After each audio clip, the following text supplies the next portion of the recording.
Dear students, आज हम आप लोगों के लिए जो आपके विद्यार्थी विज्ञान मंथन स्टेट लेवल कैंप में एक सेक्शन है आईकास्ट, उसी के अंतर्गत जो 8 संस्थान आपको दिए गए हैं स्टडी करने के लिए, उन्हीं में से एक संस्थान नेक्स्ट आपके लिए लेके आए हैं सीपीसीबी।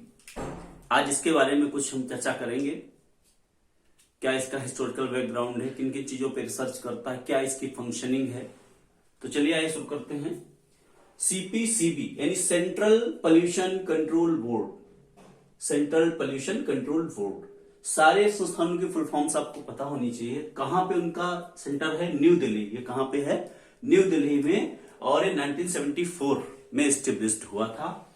और इसके 7 जोनल ऑफिसेज हैं अलग अलग स्टेट्स में और 5 लेबोरेटरीज हैं। क्योंकि सारे जैसे सेंट्रल पोल्यूशन कंट्रोल बोर्ड है, जैसे सेंट्रल गवर्नमेंट होती है, स्टेट गवर्नमेंट, ऐसे इसके भी अलग अलग स्टेट्स में सेंटर्स हैं। सीपीसीबी के साथ साथ एसपीसीबी यानी स्टेट पोल्यूशन कंट्रोल बोर्ड भी हैं। उन्हीं के साथ एक कोलैबोरेशन के साथ वर्क करता है पूरे कंट्री में।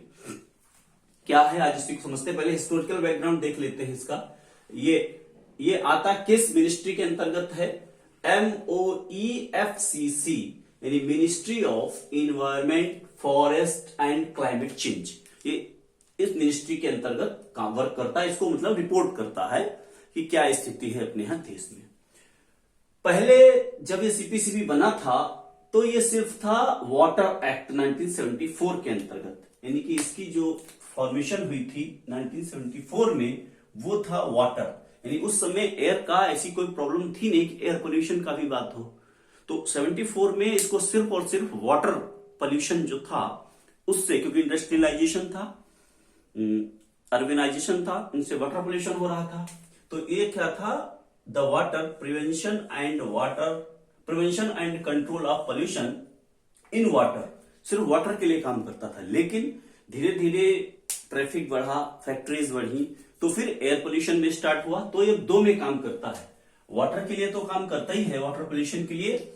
अब ये मुख्य रूप से एयर पोल्यूशन यानी air prevention and control of pollution act 1981, ये भी इसी में जुड़ गया। तो अब ये वाटर पोल्यूशन और एयर पोल्यूशन 2 मुख्य रूप से हैं। वैसे अन्य भी हैं, नॉइज पोल्यूशन है, उनपे भी इसकी गाइडलाइंस रहती हैं। तो समझते हैं इसको किस तरीके से वाटर और एयर पोल्यूशन में ये क्या क्या वर्क करता है। पहली चीज हम बात करेंगे वाटर की। तो वाटर के लिए to promote cleanliness of streams, इसका जो मुख्य वर्क है वाटर में, to promote cleanliness of streams. Streams का मतलब यहां पे है रिवर से, कि जो रिवर्स है अपने इंडिया में वो किस तरीके से साफ सुथरी रहे, पोल्यूटेड ना हो। बेल्स, लेक्स, वाई प्रिवेंशन, 3 काम इसके मुख्य हैं। प्रिवेंशन करता है, कंट्रोल करता है, अवेटमेंट करता है।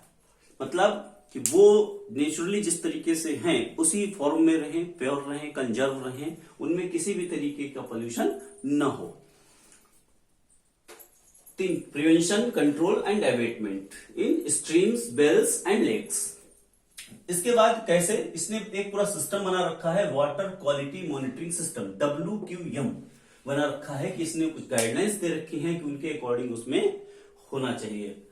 तो रिवर्स अपने इंडिया में 14 मेजर रिवर्स हैं, मीडियम रिवर्स हैं 44, 55 माइनर और लगभग 60 लेक्स हैं। इनके लिए इसने डिफरेंट प्लान्स बना रखे हैं कि कैसे इनको हम साफ सुथरा बना सकते हैं, और यदि उनमें प्रदूषण हो गया है पोल्यूशन तो कैसे उसको हम साफ कर सकते हैं। इसके लिए 2 मुख्य यहाँ पे मैं प्लान की बात करूंगा। एक तो Ganga action plan, Ganga action plan इसको गैप के नाम से भी जानते हैं, और दूसरा आता है यमुना एक्शन प्लान यानी यमुना, क्योंकि ये 2 नदियां अपने भारत देश में बहुत ही लोगों के आस्था के साथ जुड़ी हुई हैं, इनको बहुत ही पवित्र माना जाता है।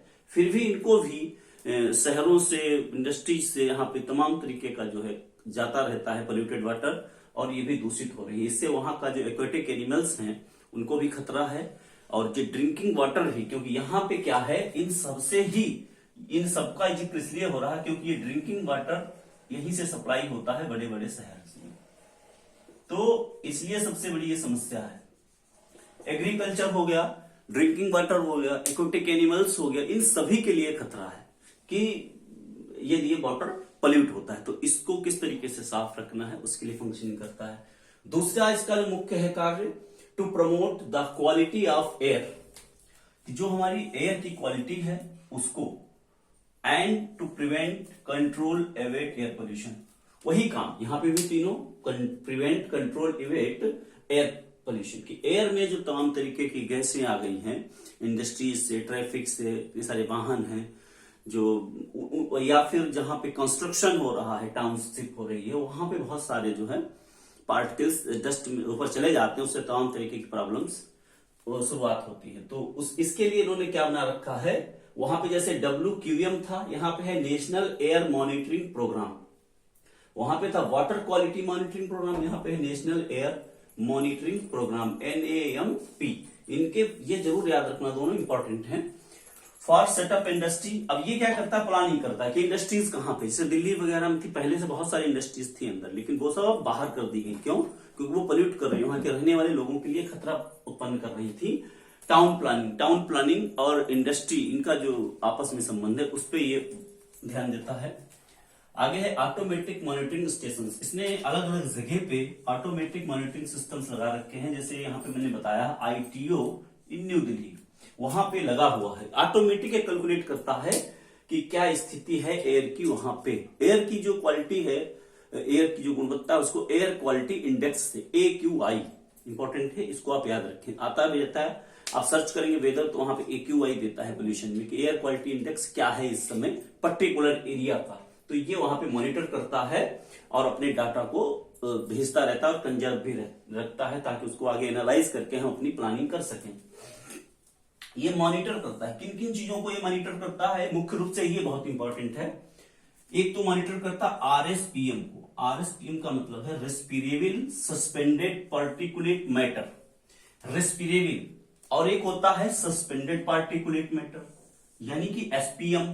दोनों में अंतर यह है कि ये जो होता है ये बहुत ही छोटा, यानी 2.5 माइक्रोमीटर, और ये वाला जो होता है ये होता है 10 माइक्रोमीटर। इसलिए इसको PM 2.5 और PM 10 और PM 2.5 कहते हैं, क्योंकि ये इतने छोटे होते हैं, सांस के द्वारा अंदर चले जाते हैं और हमारे लंग्स में जाकर के, यहां तक कि ब्लड में भी जा सकते हैं और हमको बीमार कर सकते हैं। तो इसका जो है मॉनिटरिंग करता है क्या स्थिति है।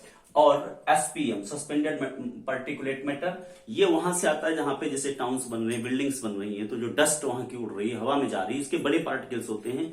ये हमारे रेस्पिरेटरी सिस्टम, यानी जो सांस लेते हैं, नोज है, थ्रोट है, या जो हमारी जैसे सांस लेते हैं ट्रेकिया, तो वहां पे जाके फंस जाते हैं और प्रॉब्लम्स क्रिएट करते हैं। इसके अलावा जो गैसेज हैं हानिकारक, carbon monoxide, ozone, sulphur dioxide, nitrogen oxide, ammonia और लेड, इनका भी ये मॉनिटरिंग करता है कि इनका क्या स्थिति है वहां पे एयर में। उनको मॉनिटर करके हमको डाटा देता है कि यहाँ की एयर सही है, साफ है या नहीं है।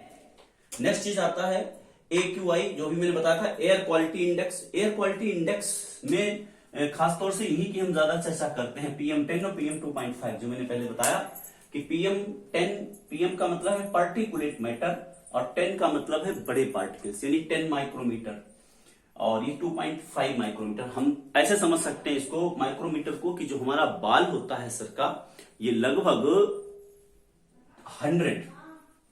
100 माइक्रोमीटर के आसपास होता है।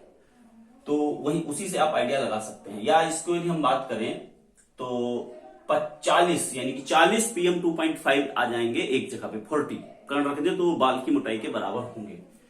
अच्छा, PM किसको कहा जाता है? पार्टिकुलेट मैटर जो होते हैं बहुत छोटे छोटे पार्टिकल्स हैं, जैसे डस्ट, डर्ट, स्मोक, सूट, इनको हम कहते हैं पार्टिकुलेट मैटर में। और जो हमारे देश के सबसे ज्यादा पोल्यूटेड सिटी हैं, सबसे ऊपर न्यू दिल्ली, फिर कोलकाता, फिर मुंबई, फिर हैदराबाद, ये 4 मोस्ट पॉपुलेटेड सिटी हैं इंडिया के।